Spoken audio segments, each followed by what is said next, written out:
Saturday, November 2nd, 2019, Maneco 64, home of alternative economics and contrarian views. So, stock market up big, record highs for S&P 500 and NASDAQ. Enjoy. Well, that's what Donald Trump tweeted yesterday.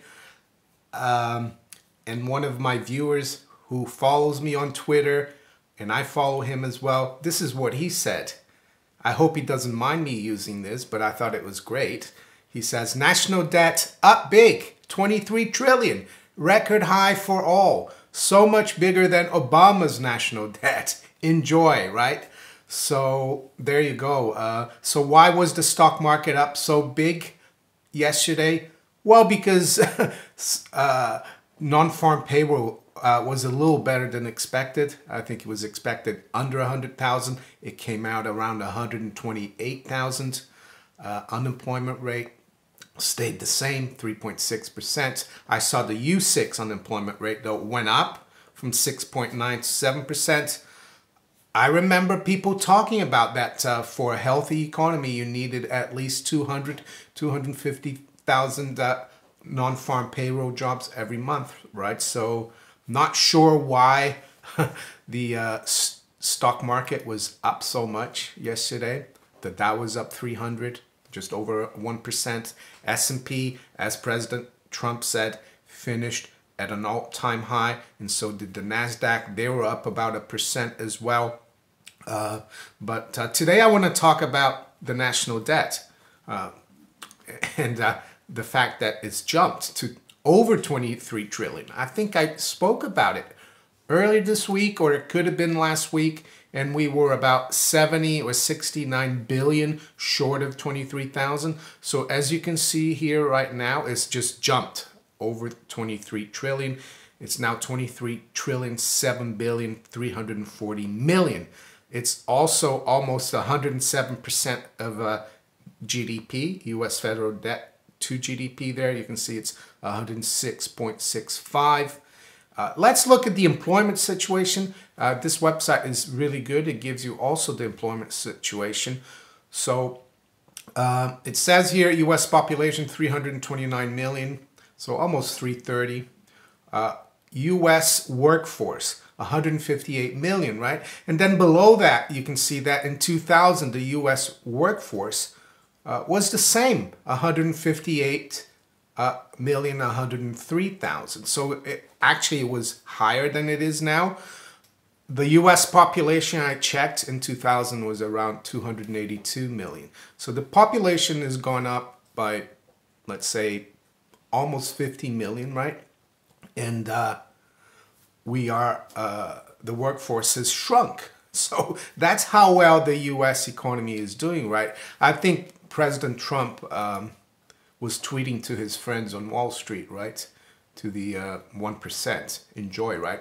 Because the majority of the American public, those people who are not in the workforce, they don't have any stocks, right? And you can see here as well, the amount of people not in the labor force, though these people are not counted in the unemployment rate, the 3.6% rate, because they're not looking for jobs. They've given up. And you can see that right now it's at 95,443,428. Back in 2000, it wasn't great, but it was a lot less than now, 80,643.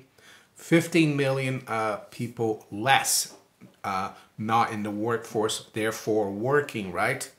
So that's the employment situation. The other thing I would say, the non-farm payroll number that came out yesterday, that is a survey. The Bureau of Labor Statistics, which is run by the federal government, right? They can tweak the number any way they want to manipulate the markets, and all they have to do is maybe 6 months or a year later, they just revise everything. And that's when you need to really look at those numbers a year later after they revise it. And you find that the numbers that came out yesterday have no basis in reality. So that's what I wanted to talk about in terms of the job situation. labor market situation. Let's go back to the debt. So to understand debt, in my opinion, you need to know what it is. I know most people or everyone knows what debt is it's when you borrow money, but what is really the underlying definition of debt? What does it really mean? Well, it just means that you're consuming the future, your future production. That's all it is. It just means that you can't wait to have enough production, surplus production that you produce as an individual to get other goods, other production from other people. So what do? You borrow that production, your future production, to get, how can I say, satisfied in the now. So the fact that the national debt is ballooning as it is means that the United States, in general, Uncle Sam, the general public, they're consuming the future. So who really benefits from this? Well, right now people benefit from it, but future generations will not benefit from it. And that's why younger people are having it so hard, in my opinion, and they will have it even harder in the future. The other thing about debt that it does, it drives up asset prices, right? And why does it do that? Well, because by creating debt, which is money these days, fiat currency is backed by the national debt. The more that debt there is in the system, the more the banks can drive up asset prices. Speculators drive up asset prices. And that drives up home prices, everything. And people need even more debt to try to survive, to try to buy things for their survival rights, to feed themselves, to buy shelter. So it's all like a bubble. It just keeps, it's like a snowball effect, right? The more debt there is, the harder it gets for the average person, for the general public, the people on Wall Street, politicians, the 1%, the people around those people at the very top. They get the benefits of that debt, right? They can increase their salaries like politicians do. They have access to credit at 0 and even negative rates now in real terms, right? Because interest rates are lower than the rate of inflation. But the general public, of course, if they try to borrow, they ask for an arm and a leg, right? Here in the UK, I've noticed also interest rates on credit cards have been the highest for many years, and I would say it's probably the same thing in the US. So that's what debt does as well. It drives up the cost of living, even though we're told there's no inflation, right? And the Federal Reserve needs to keep pumping the market. So it's just ridiculous. Don't forget, the Fed just cut interest rates this week, and we have the S&P and the NASDAQ at all-time highs. We supposedly have a great economy, right, with 3.6% unemployment. So what allows this debt to persist? How come investors and lenders haven't gone on strike and said, we want a higher return? Well, I think there's a few things. One is that the lenders, the debt that they own, that they've lent out and they own as securities, the price of that debt is going up. And why is that? Well, because yields are going down, interest rates have remained low, so they make capital gains, so they're not too concerned. The problem for them would be if we start seeing a bear market in the bond price and interest rates going up. And we did see that to some extent happening last year when the Fed was raising rates, when the Fed was shrinking its balance sheet with quantitative tightening. we saw that things were getting ugly. The stock market was imploding late last year, so they had to reverse all that. You see, Janet Yellen thought when she started or announced quantitative tightening, she told the world that it would be like watching paint dry, that it wouldn't be a problem, but it is, and it was. They'll never be able to normalize things, so they have to keep this debt clock moving. And what's gonna like implode everything? Well, I think it's when the economy, when the general public, the consumer, right? 2/3 of the U.S. economy is consumers, right? When they go on strike, when they can't borrow anymore and consume anymore, that's going to be the straw that breaks the camel's back. When that's going to happen, I have no idea. So what's made this possible, all this debt growth? Well, if you look back up until the early 70s, the U.S. national debt actually was very much controlled. It was only after 1971 when Richard Nixon closed the gold window, so the dollar went off gold. There wasn't that gold anchor. It's been since then that the national debt has exploded. In 1971, the national debt was just under 400 billion. It was 34% of GDP, right? But after that, the gold anchor was ripped away from the system. And of course, it took a while for this system to get set, right? The 1970s weren't a great decade for investing and for bonds. But after Paul Volcker allowed the markets to set interest rates, and interest rates got up to 20%. Since then, America has been on a debt binge. It was corresponded almost to the beginning of Ronald Reagan's administration in 1981. National debt then was just under $1 trillion, and now we're at 23 trillion, right? The stock market as well. It's gone from around 800 back then to now 27,000, the Dow. So it's just the other is the flip side of the stock market is the debt, right?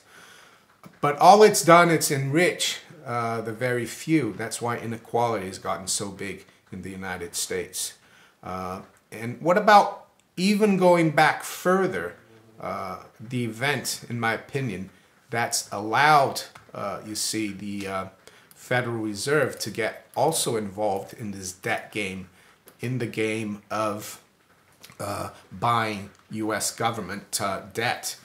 Because if it wasn't for the Federal Reserve in the last 11 years with their QE, increasing their balance sheet from 800 billion just before the crisis to over 4 trillion just recently, I think this that system would have imploded, right?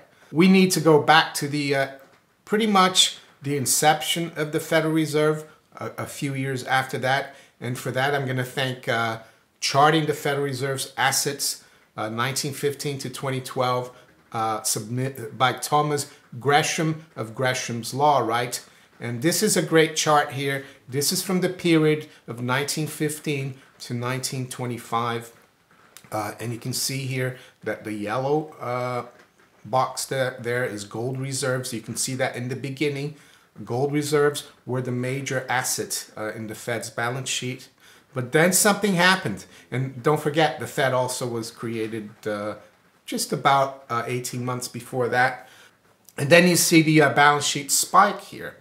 And what does it say? Law passed to force banking institutions to keep required reserves at the Federal Reserve, right? The other thing that happened here, and this is all to do, of course, with World War I, right? Because there was an emergency. There was a war out there. So it says here as well, bills discounted and loans explodes due to the abandonment of the Fed's original real bills policy of exclusively making discounts on short-term commercial paper, right? The Federal Reserve was supposed to help the real economy, right? So it says here, from 1917 onwards, the Fed was able to make discounts on government debt. And that's where it all started. And it was against the law. I think it was only in 1935 that they actually passed an act of Congress or whatever to make this legal. So the Fed operated like that illegally from 1917 to 1935. And then they retroactively passed this law. So if it wasn't for that, we wouldn't have all of that either. So the Federal Reserve is to blame for this explosion of debt. Of course, also getting off the gold standard is. So there you go. National debt up big, 23 trillion. Record high for all. So much bigger than Obama's national debt. Enjoy. Yeah, I mean, it's record high for all. That's true. But the people that get hurt the most by this national debt are the people at the bottom, the general public. The very wealthy don't care. They don't have any debt. They've got loads of assets. They're protected, right? Because the only way for this debt to keep going and to be serviceable is to keep inflating and creating even more debt. And the more you do that, of course, it's the law of supply and demand. The more supply of something you have compared to other things in the economy, the less valuable that will become. And the very wealthy know that, and you should know that as well. If you have excess Federal Reserve notes or fiat currency, you need to, in my opinion, try to get out of that as much as possible. Of course, we still need fiat currency to live our daily lives, to transact. I'm not saying you need to have none of it, but if you have excess reserves or savings, I think it would be paramount to protect yourself if you can. And of course, congratulations, President Trump. Stock market up big. Record highs for S&P 500 and NASDAQ. So what's the Fed going to do now? Are they going to hike rates? We've got CPI and core PCE above 2%. We got the stock market at all-time highs. We got unemployment low. Well, back in the 90s or early 2000s when I was in the markets, if we had numbers like that, people would be looking for rate hikes, not rate cuts. That's the whole craziness of how things are nowadays. So there you go.